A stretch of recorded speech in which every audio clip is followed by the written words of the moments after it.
Hi, so we're on live and we're back again tonight. We were on last night, but we're back again tonight with a candidate for Ward 2. And so before I introduce him, I just want to say thank you for joining us tonight.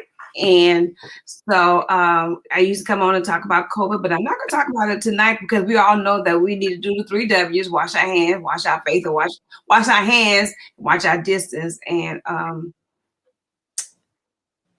forgot the third W. But anyway, Wear a mask.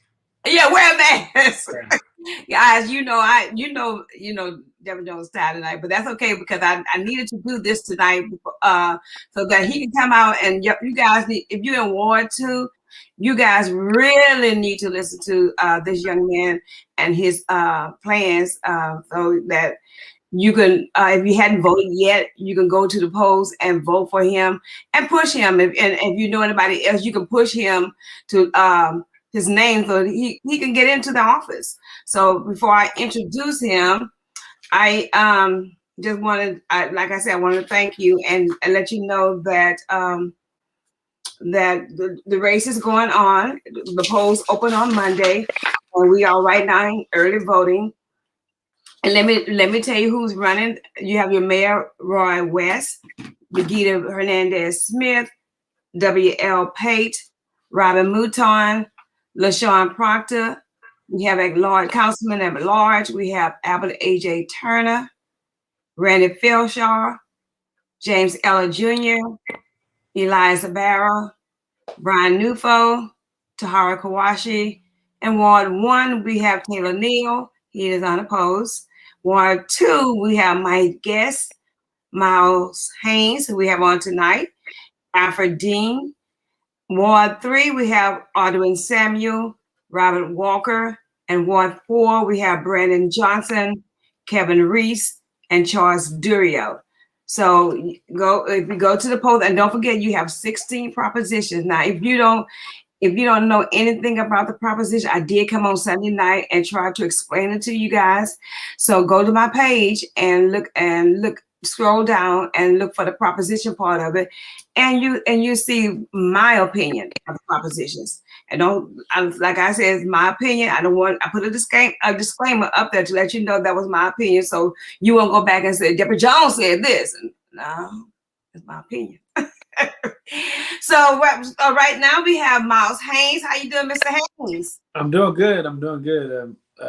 Glad to be on the show. Sorry it took me so long to kind of get back with you and get this set up, but maybe it's the perfect time during early voting to have something.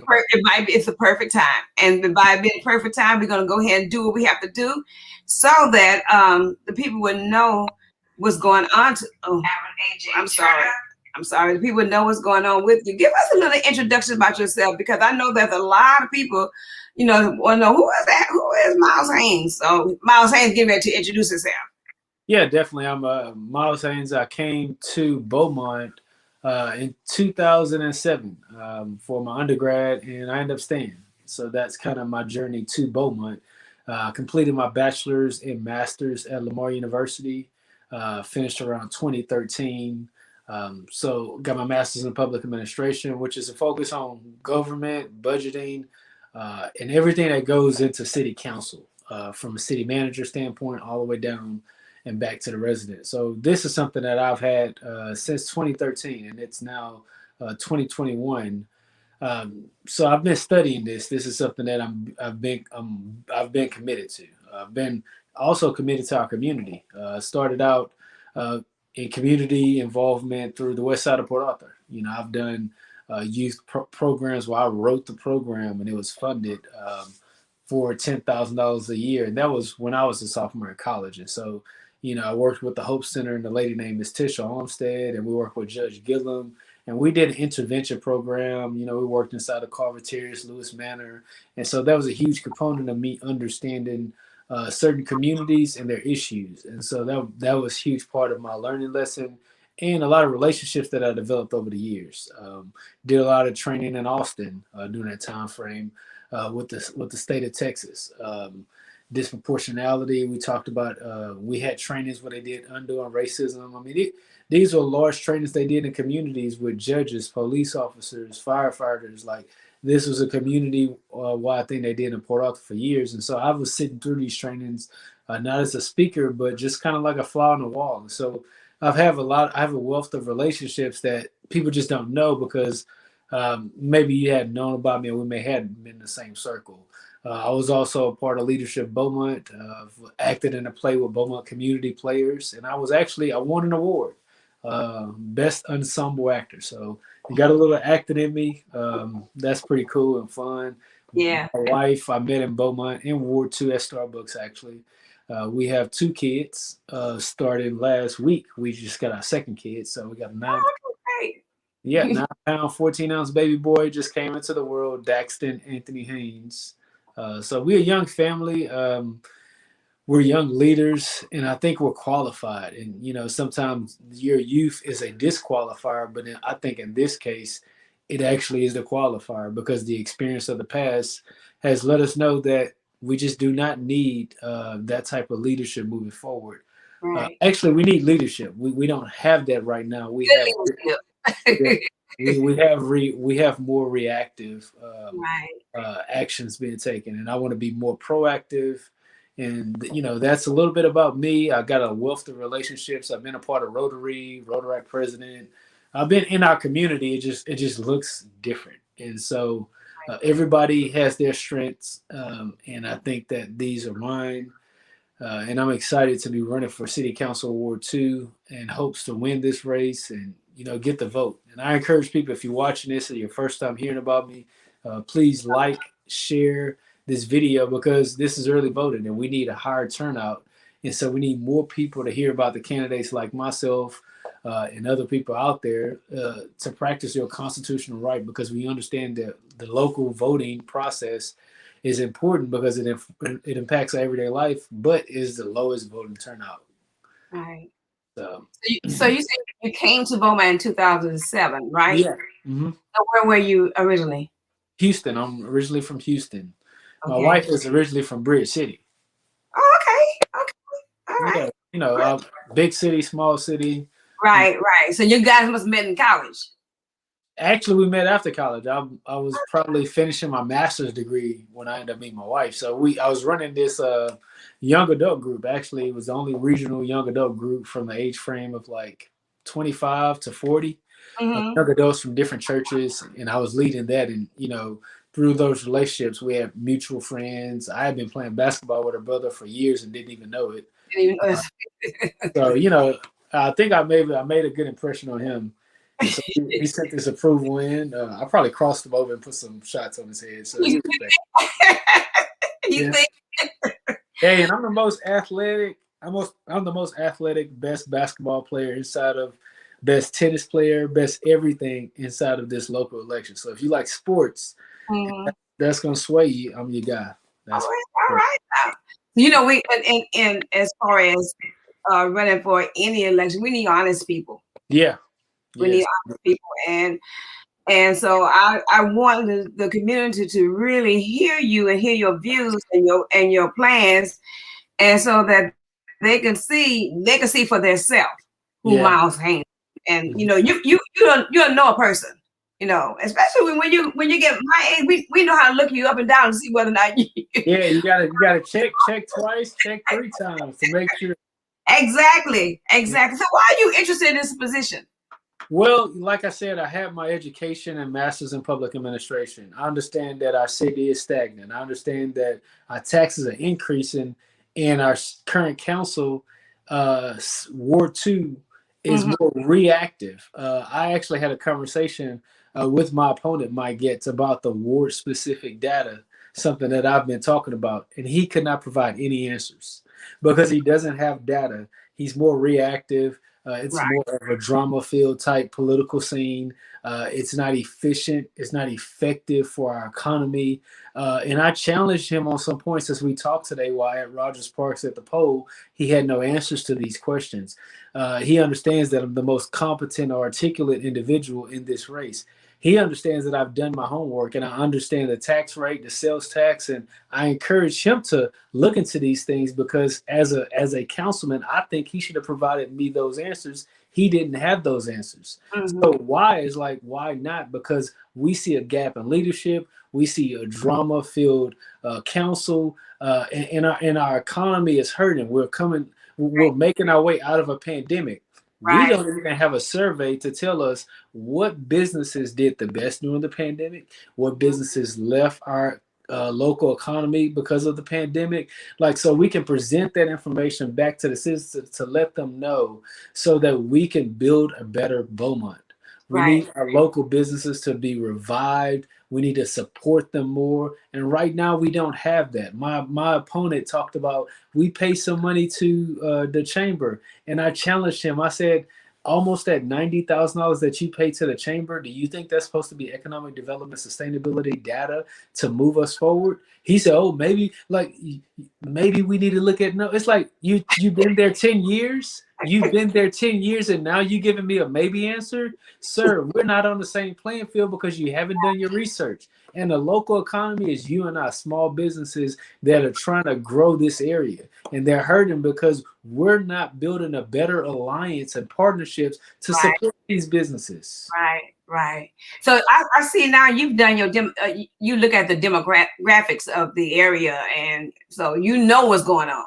Yes, and I speak to it, and I'm one of the only candidates, I believe, that has brought up the idea of ward specific data. We Mm-hmm. don't have a demographic. I challenge my opponent. I say, hey, do you know how many blacks, whites, Hispanics, etc., live inside of Ward 2? He didn't have no answer for that. I say, he said, well, it's not about race. I said, well, do you know how many kids live in Ward 2? Because wouldn't that be important if we wanted to have a different amenity at the parks because we have an influx of this amount of kids in our area, so we're going to build this amenity for the kids. He couldn't answer that question. That's what's concerning to me. Like, Right. as a citizen, I'm going to a incumbent who's been there for 10 years who doesn't have the answers to questions to move our community forward. And so everything they'll do is going to be reacting and say, well, another city did this, but we don't have data to support if it works here. Mm-hmm. Mm-hmm. You know, Right. it's like that's what I just don't understand. So for me, I've done the homework and I see the gap in leadership, I see the gap in data, and I see people leaving our community. You and I know that people older and younger are deciding to retire in other communities, are deciding to live in other communities after college and high school. They're just not choosing Beaumont as their destination. Ward 2 should be the vehicle leading the city of Beaumont in my mind. And honestly, it is, but it's so far behind, it's still stagnant. Right. So it's disappointing that the bar has been set so low. When I ask citizens like, "Hey, why do you vote?" Even if you support my opponent, tell me why you support my opponent. Because I just want to be informed. Some of these people can't. Now, some of them can, and they're true supporters of my opponents, and I support that because it's their constitutional right to go out and vote and support whoever. But some people, I'm just shocked and amazed. They're just making decisions like they woke up on the wrong side of the bed, not informed, and that's just not good for our Right. community. Okay, so let me say something to you before we go on. Some of the people on here saying you very low. So can you turn your Turn volume? my volume up. Yes, please. Okay, and Cheryl, let me know if he's still low. Okay, so with that being said, now you have two opponents. You have uh Yeah. Mike Guess and you have Afro Dean. So why do you think you stand out more than both of those opponents? Well, one, I got a beautiful family and I got a beautiful support system. So I think that my family is diverse, and my wife did leadership Bowman as well. We both bring something to the table. So you're not just getting me as a leader, you're getting both of us. You're getting two young leaders that have been involved in this community. My wife being from Bridge City, me being from Houston, these shared experiences that are ingratiating into our community. And you're getting me as an individual who's committed to data, who's done the research and studying. And if you rewatch previous forums, I am the most competent individual on every topic. My opponent, Alfred Dean, has made statements to this effect. He has fully endorsed me. I talked to him at the polls today, asking him, man, you probably should support me Right. Send all your support. Say, hey, we got a plan B. Miles is the strongest candidate. I'm going to throw all my weight behind him. And if Getz wants to do the same thing, that'd be great too. You're right. But I have the leadership ability. I understand that through the labels of Back the Blue, Black Lives Matter, Republican, Democrat, these are the labels that have eroded local government. I'm the only one speaking to that. I'm the only one deciding to step in the middle of this and be a bridge. Right. That's the kind of leader I am. That's the kind of leader we need for this hour. Now, on top of that, I'm the most educated individual. Mm-hmm. I'm humble because I know I don't know everything. So I'm going to learn from other people. It's going to be a process. I'm not going to know everything. And so I am the individual that's putting myself out there. I've been a part of this community. I'm the only individual that decided to make this my home because it wasn't my hometown. Right. That's important as well. We're trying to attract people who are moving here. I'm a part of that group of people who decided Ward 2, Beaumont, Texas is my home. I Mm-hmm. have a unique perspective. I have the vision. I have the ideas, and I collaborate well with all wards, all councilmen. I know how to get the job done. Right. Now, if, excuse me, when we vote for you, well, you're not in my ward, but when we vote for you, that we're gonna hold you accountable for what you're saying. Yeah, and I think accountability starts with data, and that's why I keep talking about that war specific data. Because if I tell you I want to do something, let's measure it. My opponent has made claims and comments that he wants to eliminate transportation. He Right. doesn't even have the data and know how many people using the transit system. I talked to him today about that. I said, you've been there 10 years and you can't get the data for the transportation system we're using. I get the pandemic has altered how people will use public transportation. But before that, you've been in office and you can't get the data. Somebody make it make sense to me. What's really going on in local government? Is it more react? We don't have information, but we're making decisions about the lack of information we have. So, I'm challenging these people. Like I mean, I wanted a real live debate between both of my opponents. I Mm. think that I would really stand out, and it's not too late. They can, if they want to facilitate that, I'm always open. Right. Uh, but I think it's important, obviously, that I be the individual you select and you hold me accountable because accountability and measuring success through data is going to be most important because right now people are running on ideas and promises that they cannot measure and it's Right. actually not doable through council. Um, so I encourage people to, please research these platforms that you're hearing about. Right. We perish because of the lack of knowledge. Yeah. So what we don't know, we need to go out and find out what's going on. But another thing is, what is one major issue you plan to address when you become ward to the councilman? Yeah, I'm going to address the biggest issue is that, we can't really properly fix the infrastructure, the water, the sewage, the drainage, the parks, improve the transportation without the proper data. Mm-hmm. We don't have an individual inside of the city staff that's focused on getting this data so we can gain more resources. If we had the proper data and the proper reporting system, we could get more resources into our community because Right. we'll be able to prove to other entities or government, that federal government, that hey, these numbers here showcase that we need these services, or from the private sector to Right. gain businesses in our community. That's most important. Collaborating with other people. This race has become so simple. It's about the drama or the less drama. I don't have drama, and I promise you to start day one without drama. No drama. We're done with the drama-filled politics, but I'm gonna be committed to data to improve infrastructure, water, sewage, our transportation, and our parks, and many other things. I was challenged by an individual at the polls today. He voted for me, but he stated he wished I would have had a written plan for homelessness. Mm-hmm. Me and him had a great conversation. I said, when individuals develop that platform, you just can't write about everything. So you Right. try to pick a couple topics that impact majority of the things. And we had a great conversation. And I made sure I will follow up with him Right. on the plan for the homeless. Because And I've stated this in a previous forum. My plan for the homeless is to support the organizations that are the boots on the ground by creating resources that we can give to these nonprofit organizations and these churches, because I do not believe that government can solve a homeless problem. I believe that the churches and the nonprofit organizations are going to be those groups that will aid in solving that problem. Government can support these organizations and churches, but I do not believe government will be the solution for them. Government can be a helping hand in this process by Right. making sure, if you as a church decide we're going to be the hands and feet to help solve this homeless problem, the city of Beaumont has a resource package for this group. Okay, so let me go to my viewers. If you here listening or watching, please share and let other people know that Miles Haynes is on tonight, and you guys need to listen to him, see his plans and his views on Beaumont and to better Beaumont, Texas. So, and that's what we need. We need someone here that's going to better Beaumont, Texas. Okay, so let's talk about the downtown area. Okay. Are you for embedment of downtown, or it's okay, just let's stay like it is? Well, what do you think about the downtown area?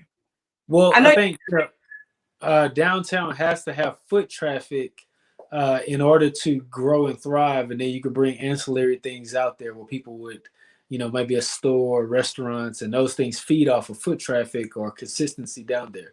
I think the model right now is that if you put living downtown, then you'll have foot traffic downtown.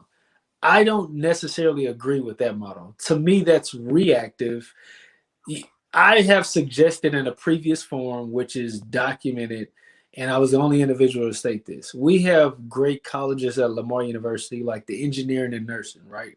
These are your upper class programs. They can take those programs and put those downtown. Like take your engineering program, which you spend a lot of hours there, you move that downtown. Mm-hmm. You take your nursing program, because they're a little bit different in their culture and behavior and studying habits than the undergraduate students will be. Exactly. So you move those facilities downtown, you have consistent foot traffic.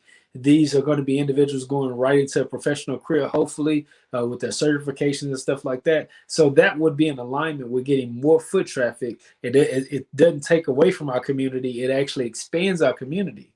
And so these are one of those small innovative ideas. Like, why don't we take those colleges that are growing and most important to Lamar, senior college portions, move them downtown so we can have foot traffic. Once you have so much foot traffic and living situations, then we begin to move these other services. I wish something like Ford Park was in the middle of downtown, because then you could just, you have to have foot traffic. And right now, it's just structurally, there's no foot traffic. Maybe they could put an office of that place downtown. Yeah, it's just you just have to, with the structure downtown, the most creative way I think is to bring those colleges into the downtown area, because those buildings are suitable for college. Right. But everything else, you would have to tear something down to we just don't have space for it down there. They got the riverfront park that's supposed to be emerging at some point, but we need to be talking to our university, Lamar University, and seeing if that's a possibility to move that. Now, obviously, you can't legally. There's some ways that has to go about. But if I was leading a team to rebuild downtown as far as foot traffic, that would be an angle that I think would be important. Okay, so let me ask you a question. I hear you talking. I hear you saying, but are you a team player, or is it? If I don't suggest it, then it won't be done. I'm not going to. Are you a team? I'm a team player, and there are a lot of things when people ask me in forums, like youth engagement is a huge topic that comes up in forums.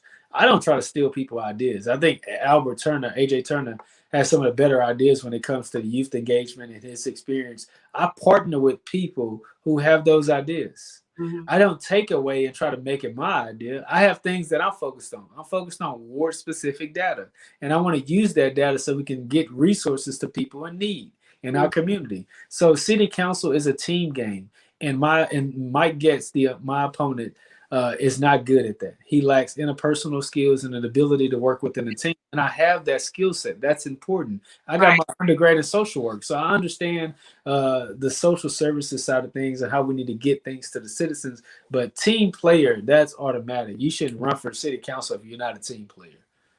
And I am, and I think my opponent is not. Right. Right. What do you think is the most important issue for Beaumont possibly now and in the next 3 years? Well, I think we need to come together. And I think that's the elephant in the room. The partisan politics, the Republican, the Democrat, the divisiveness, the drama has made his way down from national to local. And people are divided more than they've ever been in life. And we need leaders at the table who understand both sides and can bring us together. Mhm. Leadership role models make a difference. They're a key important part of our community and growth. They set the tone for how we lead and what's ethical and what's unethical. And we don't have that right now. We don't have statesmen at the table. We haven't restored the honor and dignity back to the position. We don't respect people when they disagree with us. We're not respecting the philosophy lines. It's gotten so simple. It's actually not even about data. It's about us coming together. You see the drama filled council meetings and you're like, wow, these individuals can't work together. Like that's the basic component that you try to teach kids when they're in school. So if the council is doing that, imagine what could trickle down in our school districts. Like you can like we're talking about drama filled council. I mean, don't be surprised if it's happening in the classrooms. Yeah. If they were just watching that as an example or rubric on how to act, that's a huge disappointing thing. Yeah. We have a question one of our viewers asked. Let's see what she says. Marionette says, what measures, system, and procedures would you use to collect the data? Well, I think we need to have a very specific person on collecting this data. Now, you have the census that is collected, that's from a more macro scale. But I think we need in order to do this correctly, you probably have to hire someone who that specific job is to collect data for the local, I mean, for the city of Beaumont. So as far as what process, I think that it would have to be its own office. Like the city manager has different staff over parks and recreation, water, drainage, those departments. We would probably have to have someone in that office work specifically on data to make that effective, sustainable, and that we can use it. I think it's data to be used to grow our community. This is not to just do an audit on our community, it's to grow our community. If people would understand that, we would need more data. I think that's important. Right. Mary Williams said earlier, she says his opponent has single-handed divided Beaumont right down the middle. Well, I say to that, yeah, I think that my opponent aids in the drama and the division. But every individual is responsible for themselves, and we need to stand up against that. And if we had enough people standing up against that, we can know if that's a true thing. We Right. need to see other councilmen or other people stand up against the rhetoric and the divisive drama. We have to have people come out of silence and speak to this. We're not speaking against a person. We're speaking against a personality that's not fitting for council. I would love to see people step up in boldness and speak to what's right. Right. Right. That'll work. Okay, so guys, you keep the questions coming and everything, so that you because this is going to be your city councilman Ward 2. If you live in Ward 2, so keep the questions coming because he needs to know what's what, and so he Yeah. can, and so he could give you an answer for what you need to know. So keep the questions going. Okay, so how do you plan to involve the residents in the decision making process in your ward? I know they have neighborhood association meetings, but what I've noticed is that programs like this, where we're digitally connecting, may be something of a new norm. And Yeah. so we have to explore ideas on how we can connect to people. I make sure I ask residents that come and vote when they finish, hey, what was the decision making process of you selecting a candidate? Don't tell me who, but what was it, a sign? Was it a commercial? Was it a podcast? And it varies on the reasons that they gave me. And that's what I'm thinking about when connecting to citizens and making them include in the process. You go to certain areas like Houston, and they'll have some of the design ideas on the park facilities so people can start to vote on these propositions or things that they want made different. We've got to include our residents outside of neighborhood association meetings. Block walking has to be something of the norm. We got to connect with them digitally. We've got to write it in a newspaper, email it. We have just resulted to doing only one form of communication, and that's not really suitable for this type of era we live in. We live in a high digitalized era, and so we need to connect with people in many ways. And so I've learning that when we like this program is going to reach people that I don't know if it's going to, I'm not going to know if they may rewatch, Mhm. but if I write something and email, it could reach a different audience who doesn't have this type of platform or access to it. We've got to do a revamp of how we connect to people, because communities are not what they used to be. We used to know our neighbors, so it was easy to say neighbor association meeting, boom, everybody comes there. That's not the case like it used to be, and we're losing connection with people. So there are different connection points. I mean, we can have something outside of grocery stores, possibly partnering with them, because everybody goes to the grocery store, and they can have a sign talking about these are the 5 things that you'll be voting on. And we just have to stay connected in very creative ways. And I think post COVID, we're going to have to relook at what that looks like. And so I think it's going to be so many different things, not just one. Right. Okay, so Mary, let's see Albert Turner first. Albert Turner says, how do you feel about the recent Crossing Guard funding, and why do you feel about the way the council voted the second time versus the first time? Well, my opponent talks about he's not a get along to go along kind of guy, that he doesn't just vote the majority. And we see a clear example of him backtracking on Right. his voting record. For some reason, he didn't vote in favor of the crossing guard, and now he's voting unanimously with the council. Can I speak to the citizens of Ward 2 who feel like he's the conservative backbone, who fights against things and he doesn't change his mind and he'll hold the fort? What about that vote? We need to speak to these things, and we call other people out because of this, but I'm calling out my opponent. You voted 6-0, so what changed your mind from last time? Last time to this time. Like, Yeah. I'm just confused. Like, I don't want a councilman who keeps flip-flopping. Yeah. If you didn't vote in favor before and you feel that way, stay that way if that's the case. Right. You're doing what's right and figuring out that you didn't do what's right before, come before the people and let us know. And so I think the crossing guards is essential because they're utilizing street. Yeah. It's a tie-in. I was telling people, it's like when you go in a home and you see a nice chandelier. It's a part of the home, right? Crossing guards are a part of our community, and funding them is not a huge expense. It's actually saving our citizens from all the turmoil that if they wasn't there, or it's this behind closed doors. People feel like it's the connection with BISD. And we feel like there's been a ripping away of that connection. And this was a step moving forward. Right. And so I think that's what it's about. And sometimes you do what's right for the relationship, because we understand that whether it's BISD or city council, both are impacted by each other.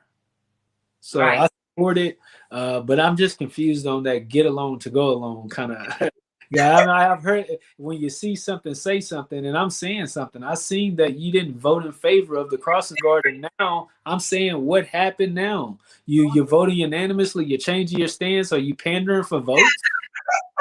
Or like the people are gonna vote for me. Don't pander to them. You had your opportunity. I think we need a restored council. We need sound mindedness to return back to council. And I'm thankful that the council didn't have any drama with that particular voting process with the cross cards. Me too. Shout out to them. Shout out to them. They did good on that one. Mary Williams says, what is your 90-day agenda when you win the election? Council is, when it comes to 90-day agenda, council deals with matters that can become urgent based on situations. You may go into hurricane season, so your 90-day agenda could be sitting in EOC or whatnot, trying to fight these storms and communicate to citizens. But until we have proper data, we do not know how to use these resources correctly. We've got a riverfront park that's got funding that's coming, and we got that because of Harvey. And so I want to utilize data to tell a story, to narrate it, and to make sure that we're using our resources correctly. So my 90-day plan is going to be the only candidate out there talking about we need ward-specific data. I mean, Ward 3 and 4 should be clapping right now to have data, because we don't know right now in Ward 3 and 4 how many businesses have came, how many businesses have left. I challenged my opponent on that today, Mike Getz. He couldn't tell me that. He doesn't know the information. He was like, well, I could check the I say, let me tell you this. This is what you're going to try to do. You're going to try to go to the BBB, Better Business Bureau, scrub their list of businesses, and you're going to go to the chamber and scrub their list. I say, what about businesses that are not a part of either of these groups? Yeah, right. You don't have all the data. So we need the data so we can best support these wards and communities to grow effectively. Because right now we say that there's stagnation, but how do we measure it? Right. And so I'm the only candidate that's got the 90-day plan to formulate the data. We need to get someone in there that specializes in getting this data, so therefore we can have a better local government. Right. Now, tell me the radius of Ward 2. Where did it go? We got 21,000 registered voters. Only 4,800 of those people showed up to vote last local election. I always call it from Folsom all the way down to Walden. I'm just starting from Major and making my way back. Now, the wards are very hard to understand for a normal citizen, because people show up to the poll and they think they're Ward 2 and they're really Ward 1, because certain streets are cut off. And right. I wish that would be a part of ward-specific data. Why is it not simple to find it out? Why is it that a resident has to go through 4 or 5 different channels to click here, click there to find it out? That should be easy. You should want someone to be able to find out what ward they live in very easily. That's simple. That's a matter of just technology, right? It's not even expensive. That's a part of ward-specific data as well, like knowing where you live. I mean, right now, politically astute people who are paying attention to this process figure out where they live. But to other citizens who are busy with life, with kids, multiple jobs, I mean, they trying to keep their head above water, are not focusing on what ward they're living in. Right, right. Maybe we can have markers, you know. They really don't know, because people come in and say, I want to vote for Miles Haynes, and I don't see him on my ballot. And so I said, so whatever you see on that ballot, that's the ward you live in. Yes. A lot of times that's happened. I had somebody come out the poll, say, I didn't see your name. I said, you know, that means that you live in a different ward. And I appreciate the support of people wanting to vote for me. But, you know, I'm not running at large, and I'm not running for a mayor. So I'm in the ward, and, you know, that makes it tough. But that, you know, that those streets are very complex. I have a map on my Facebook page, which I want to drive traffic that way. It's Miles Haynes for City Council Ward 2. And it details the borderlines of where people, if you live within that area, you live in Ward 2. If you live outside those roads. Right. So I have that. Me and my wife sat down because we thought that just doesn't make any sense to not know where you live at. Simply, we talking about from a 1-click residents should know, not 5 clicks. Right. If you got to do 5 clicks, I'm sorry, we're behind as a city. So maybe one day you can run as city manager. Oops, wait a minute, let me get the next question. Okay. Next question says, how do you feel, Aperture says, how do you feel about the recent crossing program situation? How do you feel about the council? Oh, and I did that one. Let's see. Robert Spain said, what community events do you have in mind for Ward 2 that would involve everyone and bring everyone together? Well, I know that like when it comes to city council, the focus for me is making sure that we have data and resources to give to people who want to put on community events. I believe we should have an event with our police department regularly inside of our parks, and it should be a way to get us more comfortable with our police force. I think being endorsed by the Beaumont Police is a huge statement. And we sat down and we talked about some of their de-escalation training and some of their virtual reality training they do behind closed doors that many people don't know. I would like our community to be more comfortable in that, because what we see nationally could make its way to our local city. And I don't want that to happen. I'm going to be a big advocate of bridging that gap and being a part of that. And trust me, I'm not the first person. There are many people have done this before. There are many older gentlemen, a part of 100 Black Men and different organizations all across the city of Beaumont who've tried to work on keeping this relationship well. We have a great police department, and they're great allies in our community, both white, black, Hispanic, Indian, Asian, who are working on this. This is not just me, because I want to honor the older generation who have made this a good community to live in. And I want to be a part of that process when it comes to events. I think we should have something with our police department, because that's a big issue in our country right now. And we've got to smash that. We've got to eliminate that and make this a safe place for people to feel comfortable with our law enforcement. So I think that would be essential. It's huge, and it's under our city budget of someone that we are paying into, which is our police force. So I always want to stay focused around the events that I think that we have control over, and that's my limited information. And as I expand it and learn, there'll be other events. But there are other people who have great ideas around other events. I think police is a huge issue in our country. Not from the standpoint that I'm blaming the police force, but it's a huge topic. And we are leaders. We address topics, we take them head on, and we proactively create these environments where people can come together, where it can be a bridge. And so I think that something with our law enforcement in our city, I mean, you can even include BISD there, something of that nature, once a year, once a quarter, or something like that. Having that where the community can see that, where kids begin to see these connections and seeing the possibilities, and these are just a momentum builder. So as far as an event, my big event is going to be with the police force out in the community, maybe at a park, or obviously there are different ways we can do it. I think I'm the best basketball player. Maybe city council. Once I win city council versus the Beaumont Police Department, I could be hitting the step back game winner. So it'll be fun. I think we need to bridge that gap. There's an issue in our country surrounded around law enforcement, and I want us as a community to be proactive around that topic. I'm glad you mentioned something about the seniors, because we always talking about the youth, which is good, because we need our youth motivated, and we need our youth doing things so that they can stay out of trouble. You see what I'm saying? But we need our senior citizens doing things also. You just can't leave senior citizens out. You can't leave them out, because, like you said, they what's happening. They brought you here, and so they bridge the gap. They're the reason that a young man like me can run. You can't just lay me down, because I'm gonna stand up. You see? So what can you do to help those senior citizens?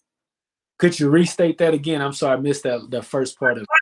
What could you do, and what would you put in place, whereas the senior citizens could help the senior citizens do whatever they do whatever? Well, I think step one is, we're still in the middle of COVID to some degree, and most senior citizens, if they have not been vaccinated, may feel a little uncomfortable. Yeah, I hope they've been, whatever their comfort level is as far as vaccination, non-vaccination, whatever that is for them, it's just a different era, because it was a time you say, well, let's do something, but now, like, doing something with the senior citizen community could be totally different. We need more mentorship as far as teaching from the older generation down to the younger generation. So we need to have days where we hear from our senior citizens, where we have panels and things of that nature. I think activities together, walking with senior citizens. I'm just trying to think of a COVID-friendly type environment, and it's much different. It's making us think a little bit different about what we have done in the past and what we will do moving forward. But as far as a connection with our senior citizen community, we can go to those senior citizen facilities, and they can put on an event for the younger generation. So allowing them to take ownership into something and doing it with the community would be important. And we as city council give some resource. We just can't wash them away. No, we can't. We will my campaign treasurer is somebody that I met 10 years ago, older gentleman, Kenneth Miller, and he's been a huge mentor. He's been someone that's prayed over me and spoken to my life. We will never get anywhere without the older generation. And Kenneth Miller is an older white man. And my dad likes Kenneth Miller, which my dad is a black man, obviously. And my dad, when I came to Beaumont, entrusted me to be connected to Mr. Miller. And so we have that family connection. And so I think it's important when we understand younger people get nowhere without the wisdom of the older generation. But in this case, running for City Council Ward 2, not everybody that's older has the wisdom for the hour. And so sometimes there's just a new wisdom and there's new understanding that sometimes is packaged in a different individual, a younger individual like Miles Haynes for City Council Ward 2. Yeah. Now keep that in mind when I come knocking on your door. Yeah. Yeah, knock on my door. I'm gonna have that ring doorbell. Hey, what you need? What? Stacey Lewis Jr. says, what kind of partnerships would you like to see between BISD and the City Council? Well, I would like to see City Council drive up the revenue so that we can start supporting bigger projects. Right now, bigger projects like the Riverfront Park are coming from catastrophes like Harvey and Imelda and CARES Act. And so I want us to be able to stand our own 2 feet so therefore we can put on projects to work with BISD so that finances is not an issue. We know that our schools in our city are interconnected from the standpoint of that's why people make decisions to live in Beaumont or live outside of Beaumont. So I think the first step is just building a rapport with the individuals on the board, because I want to show respect to the people who are running for school board and let them govern that entity and not me govern that entity with them. I partner with them on things we need to do together, but I want them to govern that entity because people elected them to govern in that area, and we need to stop. I don't like when local government tries to become BISD government. That was not the setup. That's not what people vote on. They vote for BISD members, and people are voting for city council members. So let city council govern city council. Let BISD govern BISD. But those board members should have a relationship because we understand that the invested interest in the growth of our city is predicated on both groups doing good. So you got to have a relationship with both. I think it's important. So I have relationships with some people on the school board and people that are running for school board. I'm having great conversations and I have good relationships. So I start with myself. Leadership starts with the individual. At home. Okay, so also says, are you in favor of extending the city council terms to either 3 or 4 years? I think 2 years is really short. I'm in favor of 3 years. 4 years could be too long, honestly. But 2 years, you just get started. And, year one, you're really just getting started and you start campaigning year two if you're a new person. So that's really tough. Plus, you have low voter turnout and we're not figuring out creative ways. All these people who you turn in these campaign finance reports, my opponent spent so many thousands of dollars and got all these signs across the city, and I'm still giving him a hard time in this campaign. It's like, I told him today, man, you spent a lot of money, but I'm reaching the people just like you're reaching the people. So I guess all money don't reach people. And so we've got to revamp how we reach people, because if we're reaching people, the voter turnout should be high. But everybody's spending all these thousands of dollars. Don't we think that's a bad allocation of funds for you to be spending $20-something thousand on a commercial, but you still got the low voter turnout that we had 2 years ago? Doesn't make sense to me. Did I answer that question? I think I may have missed what was that question again? Was that by Stacey? Yeah. So all in all, I'm favor. I like 3 years. I think 2 years is too short. I think 4 years is too long. Honestly, when it comes to city council, I think 4 years, somebody could get real stuck. I kind of am hesitant about 3 years because that could be a long time too. I just think 2 years is too long, and there's nothing between 2 and 3 that I'm comfortable with. That's how I see it. Now, if someone came to you with a proposal plan to build a new public infrastructure in Beaumont, how would you evaluate whether that project was worth implementing? I'm sorry. Well, we have to review, has this been done before and what cities has it been done in? We've heard that council, and I talked to my opponent, Mike Getz, about this. And I said, hey, several times you actually referred to Houston, Texas, and comparable to Beaumont. And I said, that doesn't make sense. Beaumont has about 118 to 120,000, and Houston has almost over 2 million people. Those cities can never be compared to each other. The roads can never be compared to each other. And I'm from Houston, Texas. So why are you comparing Houston to Beaumont? You actually hurt in Beaumont when you do that, because you're trying to put a $2 million population of people and what their lifestyle and what they do onto a city like Beaumont, and it just doesn't fit. And so I think when it comes to public infrastructure, we have to review what city is has this been done in before? Because there are cities that are comparable to us as far as our the petrochemical area, the type of colleges we have, and those are indicators on what would be suitable for our community. Obviously, we want to be innovative, but I think we need to review where was it done, and is this the area that it needs right now, right? What's the future growth from this? I think that's why ward specific data will come in, because we would know. We would know at Ward 3, 4, 1, and 2, this is the data. This is what we need to support. Oh, we could do it over here and it could help roll over in this area. We don't have data and we can't make calculated or decisions that I think are best for my constituents in Ward 2 and the city of Beaumont without the proper data. Right, right. I think I brought this question up to AJ Turner, and I'm a Buc-ee's fan. You know, I love Buc-ee's. I got full today, by the way. And I was like, why we couldn't get something like that here? Because that would bring in a lot of money. You know, Buc-ee's is, I mean, everybody goes to Buc-ee's. They do. Yeah. They're going to us go somewhere else, Louisiana. You feel what I'm saying? Yeah, I think I previously heard at one point that Buc-ee's was considering doing a place in Orange, and the tax incentives just didn't look that friendly, and so that Buc-ee's went to another location. And when we don't have businesses like Buc-ee's or other companies, you can bet you that it's because we're not aggressive economically. We're not giving tax incentives. We don't understand the future growth, and we have stagnation. And that's what we have. That's the elephant in the room. That's my opponent's Achilles heel, is stagnation. He praises the past, but he cannot tell you his vision for the future. And so when we don't have the proper data and we have stagnation, we can't attract new businesses because there's no data to tell them, hey, look, this is how much foot traffic, or this is how many residents we have here. This is how many young families are growing in our area. Don't you want to plant your business here? You got to be aggressive in getting businesses here. And if an individual has been on council for the last 10 years, I think it makes no sense to vote that individual in, because 10 years is enough time to make some type of change regarding the things we're talking about that are important to citizens. If you've done anything in 10 years, it's time to go. Yeah, that's a good rubric or litmus test. 10 years, seriously. Yeah. So if elected, will you promote Beaumont? Yes, I will promote Beaumont.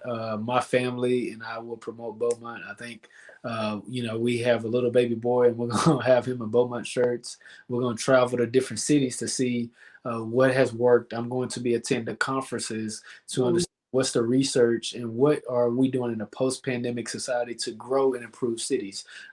Looking at the idea of maybe a smart park, looking at the idea of maybe having internet at parks, right? Like these ideas that maybe have been implemented in other areas, we haven't even talked about them here. And so that's what that whole being a student of the game, being a student of leadership and understanding, I'm going to be committed, and that's what grows Beaumont. I like that. I like that smart park. I didn't want to bring that out early on because I feel like it was going to get stolen from my opponent. So I waited, and I've talked to people in private, but smart parks is a great idea. That's why you call me late at night. Yeah, gotcha. Put it on this show. That works perfect. Yeah, I like that. That's something simple as that. You just get more. Now, does it cost a little bit? Yeah. I mean, hey, that wasn't they recommended a dog park not so long ago? So yeah, a little bit of cost, but let's look at the idea of like what people would enjoy, because people are working more remotely. They're outside doing different things, and Rogers Park has more space for people to sit out there. So having internet access could help in that fashion. I mean, there are different ways you could put parameters around that, but that's the step into moving this into what we call a smart park. And so we just don't have that innovation at the table right now. It's more and when you have so much drama and council, you can't even think about an idea like a smart park. It won't come up because you're battling little foxes, and that's not important to the citizens. Right. Okay, so let's go. Let's see, Mary Williams said we had Buc-ee's to try to come to Beaumont, but it didn't want to set up business here because our city council is so divided. We got a Love's gas station. Said okay. That they did say that Buc-ee's tried to come here, and city council. I guess we were kind of slow on the process, and they left and went somewhere else. So that's disappointing. Yeah, that's disappointing. So, and now I asked you if you were elected, would you promote Beaumont? So, if you're not elected, would you still promote Beaumont? Yeah, if I'm not elected, you can understand that I'm one of the new voices in this community. Mm. That if I'm not elected, it's because people vote for different reasons and they didn't vote for the right reasons.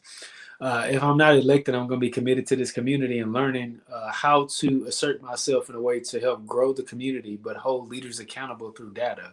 I'm going to continually be a student of leadership and municipal government and local processes. I'm still going to go to conferences and learn about these things.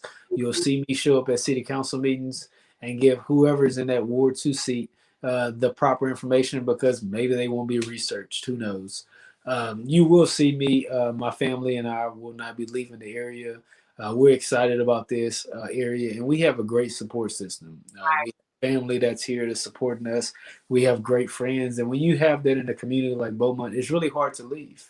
It really is. It's something about the community in Beaumont that you just don't get in bigger cities. You don't get this kind of connection to people. You don't get that small town feel where you could just pass by somebody's house and it don't take an hour to get there. Those are the things that you don't get moving somewhere else that you get in a city like Beaumont. And so we enjoyed that.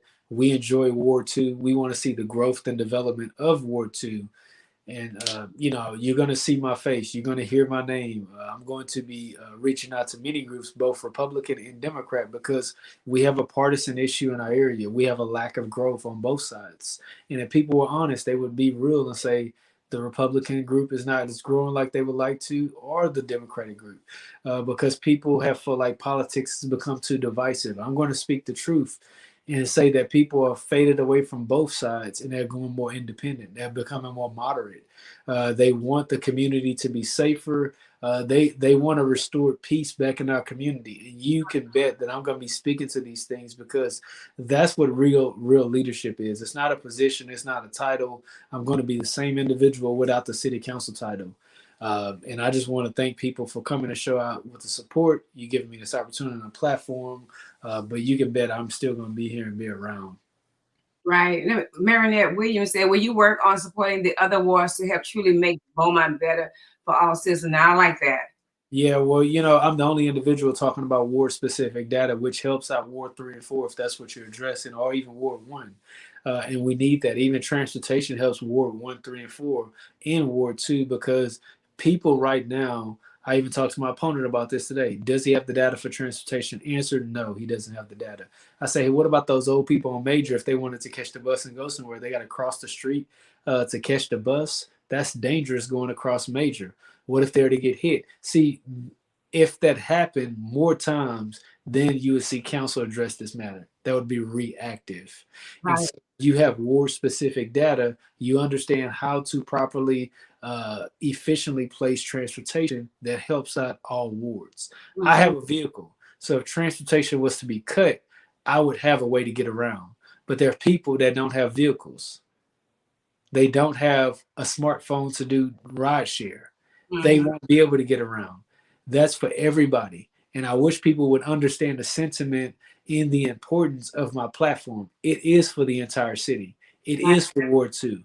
It is for growth. It is for Republicans and Democrats. It's for conservatives and liberals. People have to understand that we got to come together. And city council is not partisan, but people want to make it partisan. I've seen people around at the polls collaborating on teams as if like they're running on a ticket. This is not a Republican ticket. I'm not on a Democrat ticket. I'm on a miles ticket. And I'm running some miles around Ward 2. And I understand that we need growth and development. And people need to understand that. I'm asking people, hey, I get why you would support this person, but could you make it make sense why you support other candidates? As far as like what is your principles and decisions when you make those decisions? People can't tell you that. Mhm. So if I lose, I will be here. I will represent all wards. And if I'm not elected, I still probably going to do a better job of representing all wards because I know what they don't have. And they do not have ward specific data. Right. Right. Right. And you know, Ward 3 and Ward 4 is very lacking. Yeah, and we can't measure it. That's the problem. If we would get the data to measure it, we could present it to the people to get this to be changed. And I want that to be on the forefront of people's mind. If you live in Ward 3 and 4 and you're listening to me, you need to call everybody you know in Ward 2, because this is an urgent matter as far as voting in this local race. I'm the best qualified candidate, hands down. You know that. Don't let a partisan line take you away from voting for me. If you live in Ward 3 and 4, you need to be phone banking for me right now. You need to be sending Facebook messages to everybody who lives in Ward 2, because this is an important race. My opponent thinks he's got it in the bag. He thinks that his character and demeanor and unethical ability to lead is just something that he's going to do and keep doing moving forward. He thinks his lack of data is okay and it's not going to move us forward. That's not okay. We need to be able to speak to this, and I'm the individual that's stepping up. I'm putting myself out there, and I know the support of the community. There's a silent majority of people who will never put my signs in their yard, but they will go out and vote. So I encourage you, if you in other wards that are not Ward 2, you know people in Ward 2, reach out to them. Out to them, right? And I was going to ask you for your final words, but I think you just kind of. Yeah, I think I may have closed that one. But let me show you some people who are. I mean, they got your back. I don't know what ward they live in, but Stacy says the best candidate stimulated the minds, ideas, and production of the counterparts. I personally believe that Miles is great for council, and it will be invigorant and the progression of Beaumont. Gwen Millhouse said, my vote, Miles. I guess, yeah.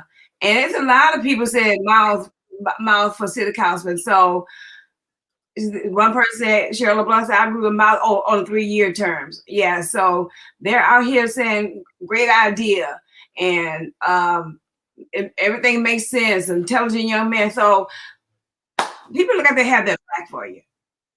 Yeah, we hope that we've seen this before where things can change with a vote. And I think this is the time. I think everybody deep down inside, I've talked to both Republicans and Democrats, and I hate to have to say that, but people label themselves. Right. And we're bigger than labels. But I have to speak to the label that you identify with.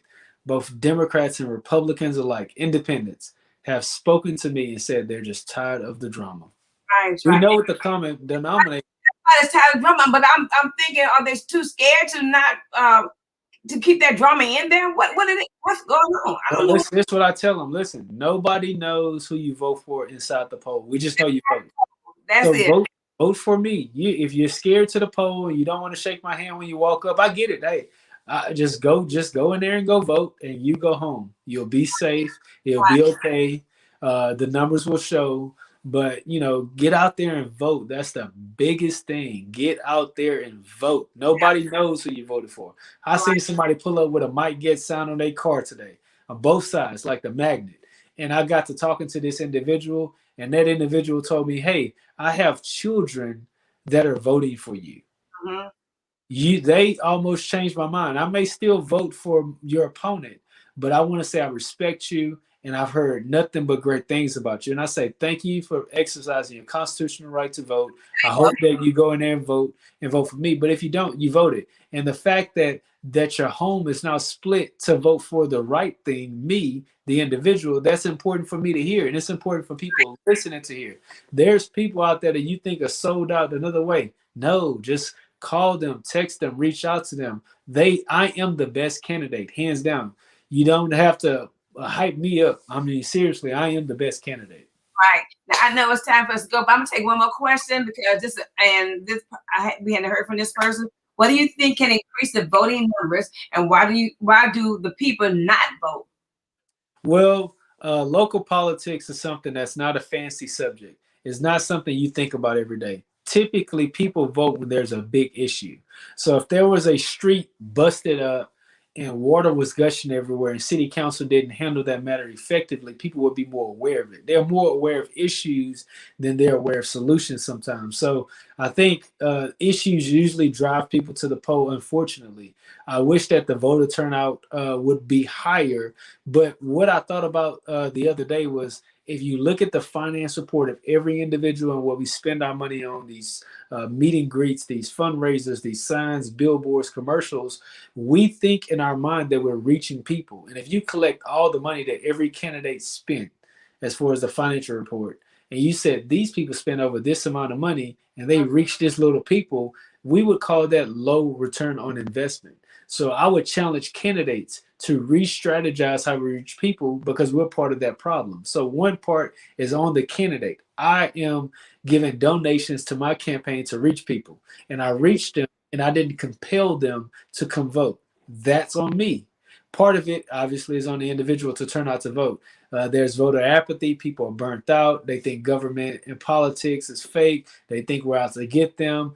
Psychologically, some people have been felt oppressed over the years, have been felt oppressed, feel like their voice is never heard. They feel like voting doesn't matter. They want change, but they just feel like they are, like that somebody's choking them psychologically. So you have so many different factors, and we have to, as leaders, be able to speak to that.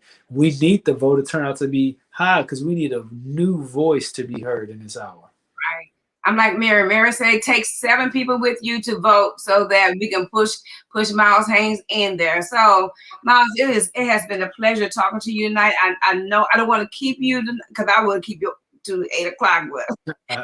You have to go. You have a week old baby, and you need to get in there with that child because your wife probably saying, "Come on in here." Hey, let me give a shout out to my mother-in-law. She has been helping. She's giving a huge break. I wouldn't be able to do this podcast. And Hey, Rachel. Huh?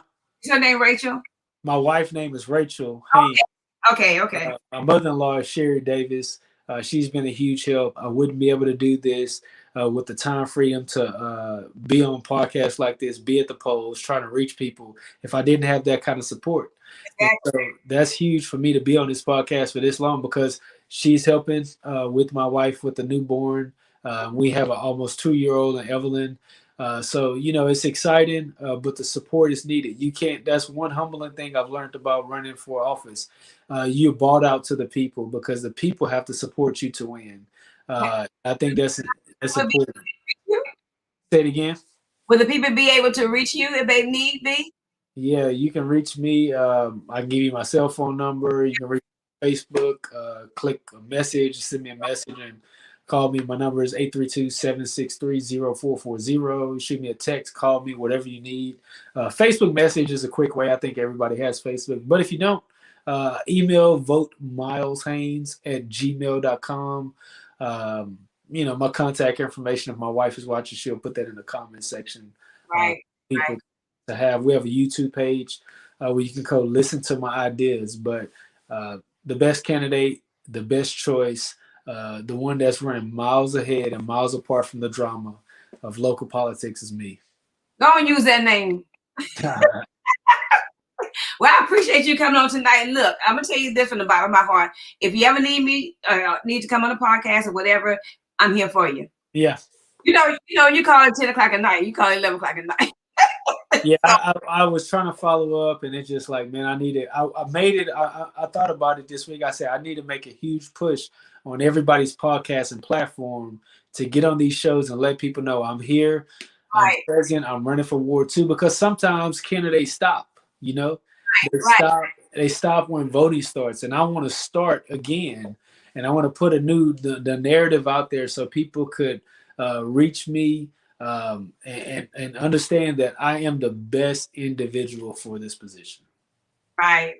So, if you need him, you can call him. You can call him. And hey, if I'm at the polls and I hear some crazy stuff, I'll go breaking news on your podcast. Because I'm hearing some crazy stuff out there. Somebody try to say, "Why don't you run for school board?" I'm like, "No, I'm running for city council." You'll be great for school board. In my mind, I thought, well, why hadn't you ran for school board? If you think I will and you that passionate about it, you run for school board. That's what I tell them. Like, I'm not running for school board. I'm running for city council Ward 2. If you're offended that I'm going against your guy, then take that offense and you deal with it. But I'm running for this position and I'm not going anywhere. Right. But they'll put it out like that. They'll put it out like that. Just, I don't know why. We just do that. Yeah. Let me put this on here. Miles Haynes. What else? At Gmail. Yeah, it's in the comment section. I can see that my wife has put those in there. VoteMilesHaynes@gmail.com. Okay. And that's a great way to reach me. One citizen actually emailed me early on in the campaign. It was an older gentleman, and he wrote me a very lengthy email on the disappointments of what he thought was going on in our local government, and he asked me to give him some kind of idea, plan on my ideas moving forward. And we had a meeting at Salada, the salad place by the mall, him and another older resident, and I gained a voter. And Right. so that's important as far as email because people have written me and I've responded back and tried to articulate my viewpoint. Especially, I prefer to do it in person, but if I can't, I will write you an email. So look, guys, like he said, if you know someone who lives in Ward 2, go, tell them to vote. If they hadn't voted yet, voted yes, to have them to go ahead and vote for Miles Haynes. Yeah. You heard him tonight. I mean, great speaker. I mean, he got great ideas, and we need to move Beaumont. And Beaumont is at a standstill. We stagnated, Yeah. and so we need people like Miles Haynes, AJ Turner. We need them in those positions. So go out and vote for them. So I put across the screen for you, and so they'll know vote Miles Haynes. And like I said, I'm here for you, boo. Thank you so much for this opportunity. Oh, no problem. Just stay on for a minute. I'm gonna tell them good night. I appreciate you guys for coming on tonight. You always support me and Blue Table Talk. I don't care what night I come on. You always support me. So God bless you. God keep you is my prayer. As you know, if I can help somebody as I pass along this way, then I know that my living is not in vain. God bless you from Blue Table Talk. Smooches.